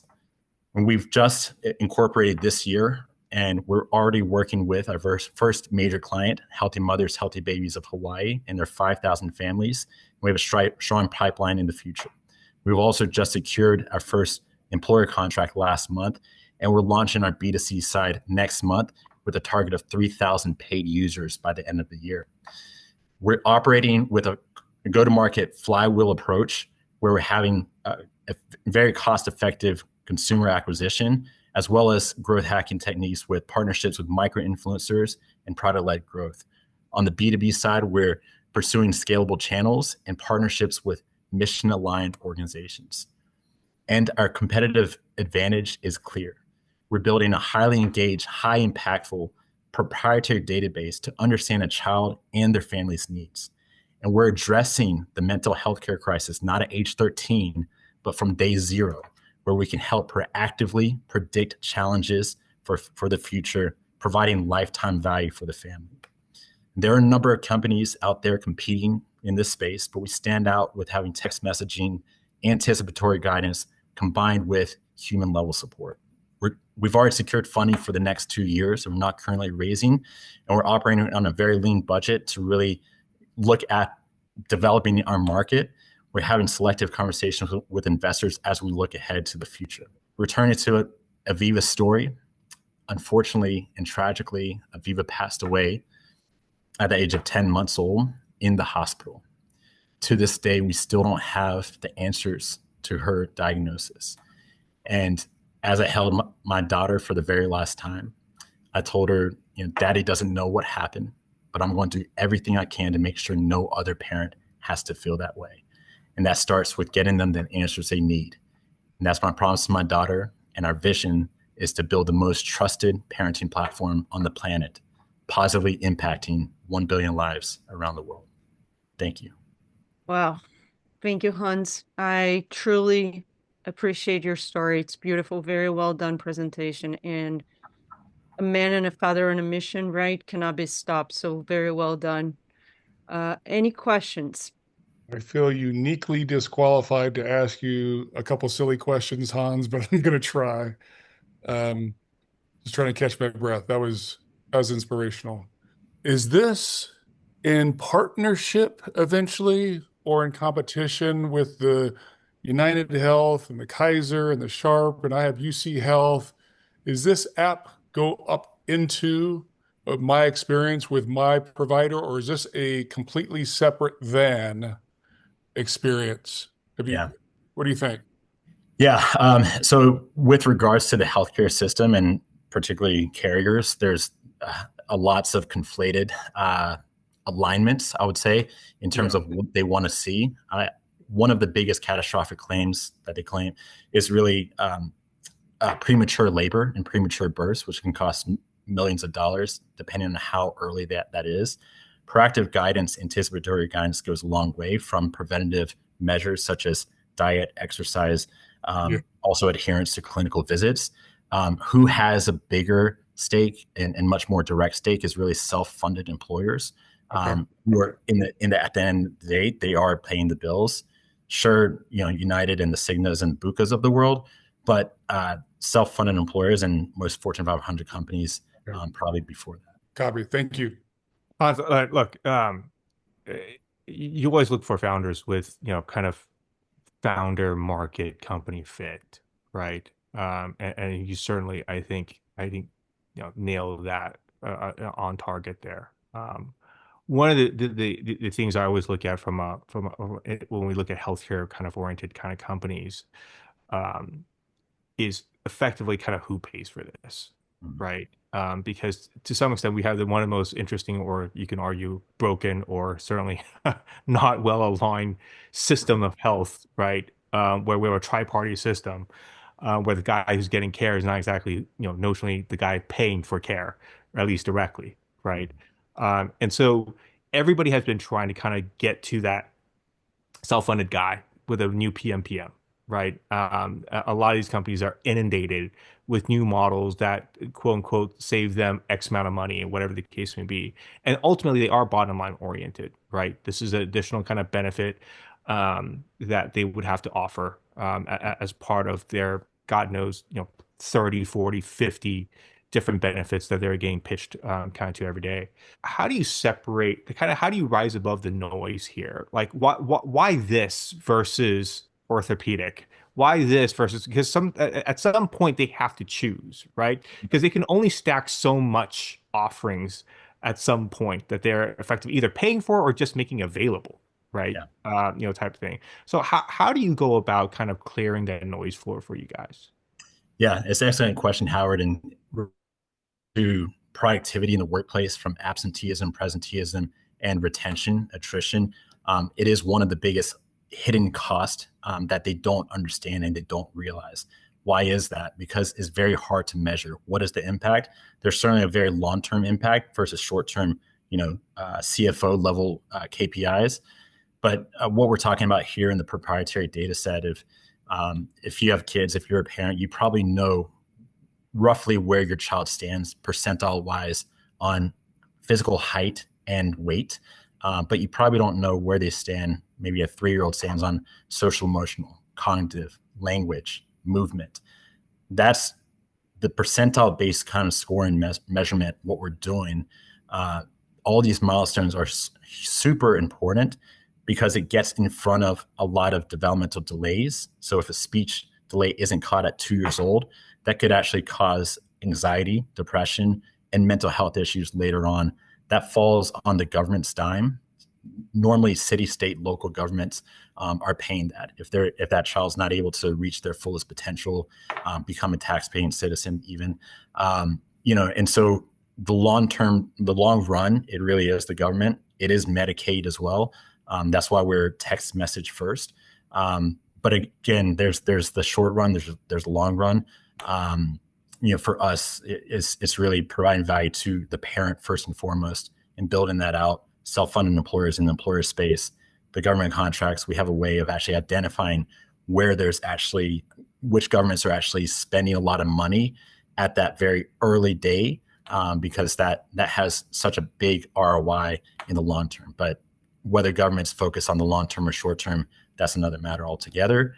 But being able to kind of filter that out is what we're doing. Thank you, Hans. Phenomenal presentation, really beautiful strategy. And we're going to bring up the last founder to present, the last founder to pitch. All right, so Daniel from Niebla AI, he is building something that it's kind of very interesting for me.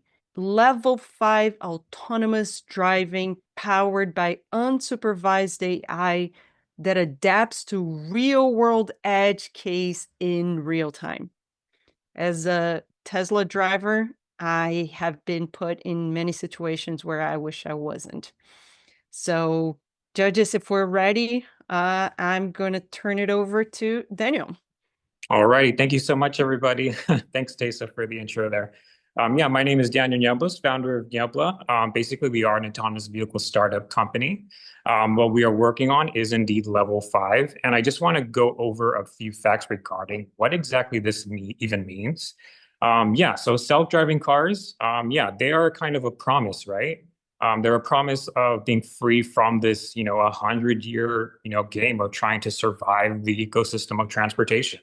What we want you to understand is that right now we're kind of at a compromise in the sense that robotaxis really dominate the industry. They are a particular product model. They're not a technology in themselves. They are based off of level 4. Level 4 is basically that compromise in the technical level. It is essentially taking autonomous driving stacks, which are based on fundamentally machine learning, but they require human intervention at any given time. They require human supervision usually, and ultimately they require human fallback because, again, a lot of level 4 requires geofenced operations. You have to control it because the root cause, as Tessa kind of alluded to, is edge case scenarios, right? They're unpredictable events. They're basically when Titanic starts sinking and no one predicted it, right? But, 10 times fold every day. So that's really keeping the industry at level 4. The founder himself of Waymo, Anthony Lewandowski, he says, he still believes self-driving technology still needs a major breakthrough. And we believe we've discovered that breakthrough in terms of achieving level 5 autonomy. We're taking machine learning engineering to the next paradigm of what artificial intelligence is even capable of. Number one thing you need to learn about that understand about that is that physical AI is capable of something called a zero-shot learning, which means we do not need human annotations or labeling, any kind of proprietary data sets, the way driving stacks usually are based off of. All the sheer volume of data that we gather from point cloud data points is enough to train it in real time. So that's our breakthrough. No human feedback, what's called reinforcement learning through human feedback, which is what ChatGPT is based off of. That's our achievement there. What does this mean actually, and how does this translate into some value? Level 5, it unlocks a whole new market. Let's call it a $3.5 trillion market. $150 billion is the ride-hailing industry. That's the full extent that at best Waymo can end up dominating in terms of If it somehow manages to take a huge share or just replace ride share in general with Uber, that's going to be the extent, because 8% of Americans do ride share, but 92% drive cars regularly. So you're unlocking a whole new paradigm of what you can do with self-driving technology when you allow that to happen. This also just doesn't stop there in terms of market impact. The disruption is also literally within, when you have personal ownership through level 5, through our technology, you have something that completely replaces robot delivery logistics, in the sense that you have your own delivery robot, right? You can just have your own car go to whatever have you, dry cleaning, groceries, anything you want to name it, it's there. You completely have this multi-industry impact. So why now? That's a big question that I'm sure a lot of people have. Well, look at what people are considering right now. There's a lot of enthusiasm for autonomous vehicles. Unfortunately, it just doesn't seem worthwhile for a lot of people like Polestar, like Rivian, who are actively considering it. But they see Cruise failing last year. They had the biggest fleet, failed, miserable, sad, but oh well. But it's just it's not worthwhile at this point, because the robo-taxi model is just so limited to that market. We have that kind of like market validation with us right now. We are in active discussions with Rivian in terms of what we can do for them in terms of them leapfrogging and skipping this bottleneck. That is something that we are actively trying to really convey in terms of what our technology is capable of at that level 5 autonomy. So our business model, it's quick to the point. Building blocks are pretty much the idea of, let's get this quickly into the market as we see in terms of addressing that bottleneck with robo-taxis, and say, hey, this is what you can do. Think of all the impact that you can have in terms of data, in terms of software as a service. We're there to actually support that. But that's just part of a long-term vision for us as a startup. We want to be the Toyota of autonomous vehicles. What does that mean exactly? We're about creating affordable vehicles and ones that truly accelerate zero-emission travel. At the heart of that is NVIDIA's Jetson Orin automotive hardware, in terms of making it way more scalable, because so much of our computer programming is really based on that ability to bypass compute-heavy segmentation that goes on with autonomous level 4. And replace that with something that's specifically designed for parallel processing and CUDA programming. So you have a completely affordable model that we really believe can be, in the tens of millions, the same way Toyota dominates the automotive industry right now. Basically our team, pretty straightforward. I started out as kind of Howard mentioned, in the age of big data, data engineering with narrative science. That really took me on this path in terms of understanding the dearth in the autonomous vehicle industry, in terms of there being kind of a missing element to innovation and innovative thinking. I couldn't have done it alone. I had to have, the interdisciplinary nature of automotive development with mechanical engineering, which in itself is, its own interdisciplinary, because you got electrical engineering, you got HIL, all that jazz. But basically, that is our goal. This is the team at the heart of it. We work with another, a broader team, but this is at the heart of what we do. We collaborate at a mechanical level as well. Pre-seed ask is pretty straightforward. Within the next 6 months, we want to prove that level 5 benchmark in a visually impactful way through Cosmos simulation directly to NVIDIA. Our goal is to get a conversation going with the VP, Jack Philman. He is interested in our discussion, but right now our main discussions are going on with the autonomy team in terms of what we're capable of and what they're trying to address in terms of going to market. And ultimately, the other part of our pre-seed, the additional milestone, so to speak, is that expansion for DevOps engineering to optimize it on CUDA, and to have a much larger team to really optimize it for quicker access to deployment, lower OEM deployment barriers, just completely removed, just because we already have that ready for review. And we just hope you guys join us in literally rewriting the rules for autonomous driving. Thank you so much for your time. I'm happy to answer any questions. Great presentation, Daniel. Very well done. Questions from our judges? I'm well aware of them and a big fan, and trying to help them speed up to get to their destiny, which seems inevitable for sure. Thank you. Look, there's been lots of guys who are trying to kind of has looked at different angles of the vision system to be able to kind of do the autonomous, right? And the edge cases has always been one of the biggest problem sets, right? Because if you don't have the data to train it, they don't know what they don't know, right? Yeah, exactly. How much work have you guys done to prove that you know what you don't know, in effect, right? And so when you're doing a zero shot, in effect, let's say it's a dynamic point cloud, but at some point even your point cloud needs to understand what's in the point cloud, right? That actually it is, whether it's an accident approaching or it's a danger or it's not a danger, right? At some point you got to correlate to something, right?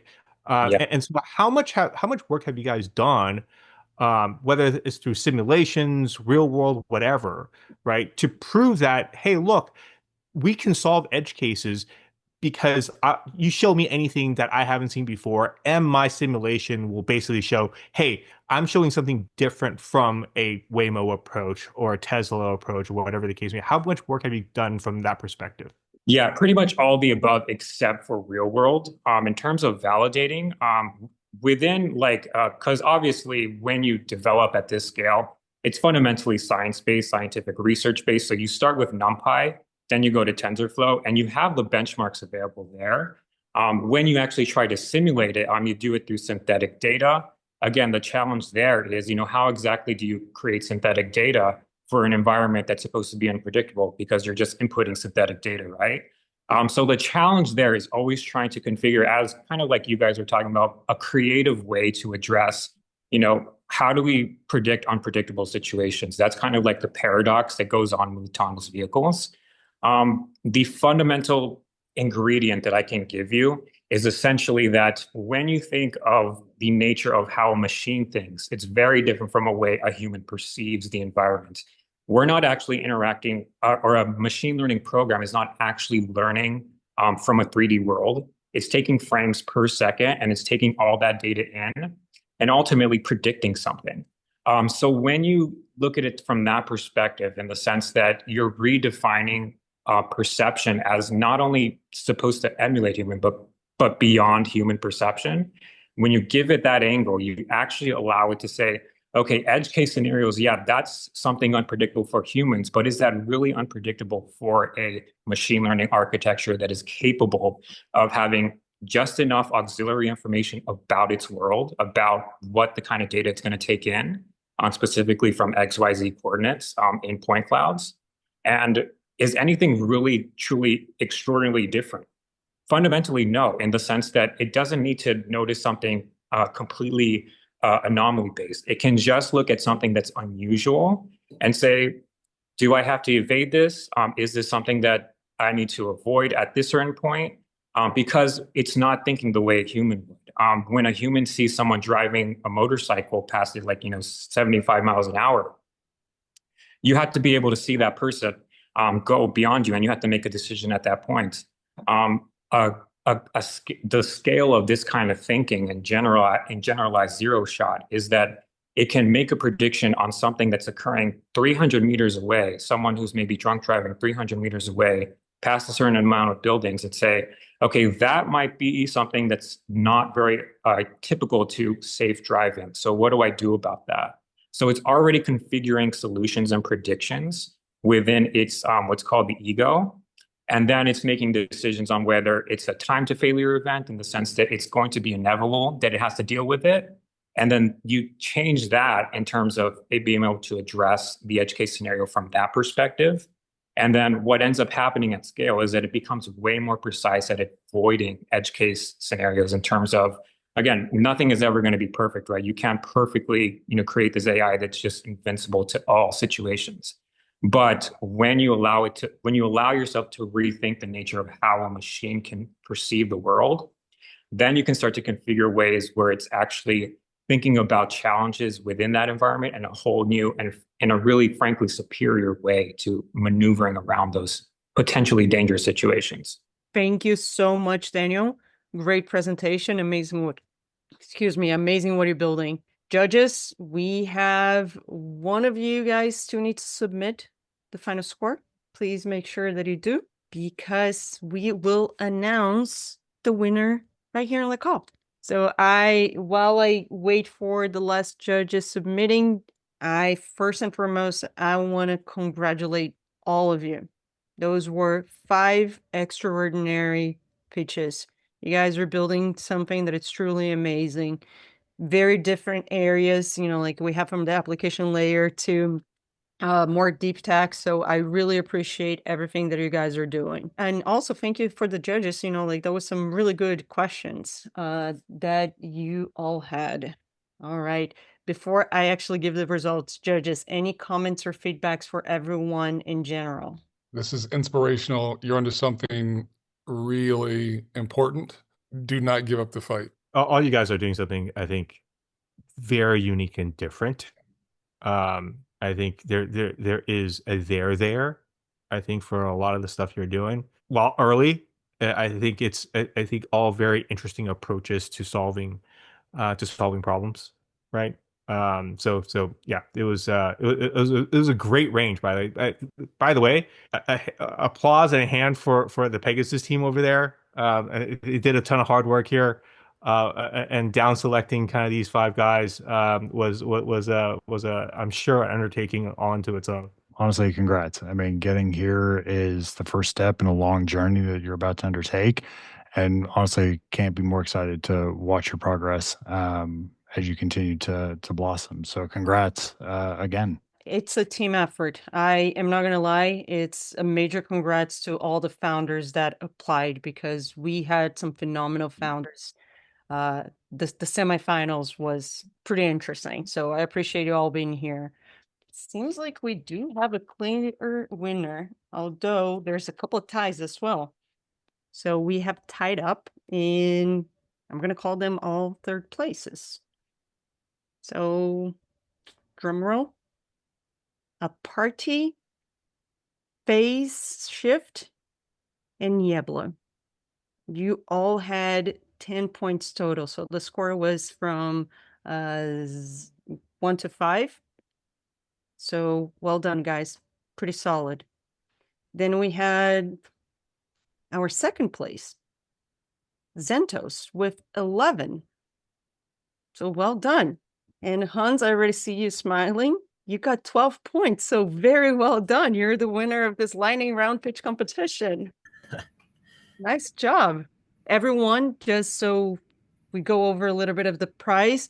So everyone here in this call is going to get access and over here in this call, the finalists are gonna get access to our perks pack, the Pegasus ecosystem perks. We have over $1 million in perks through multiple providers where you guys are going to be able to keep building and keep your burn rate very low. So that's the goal. All right.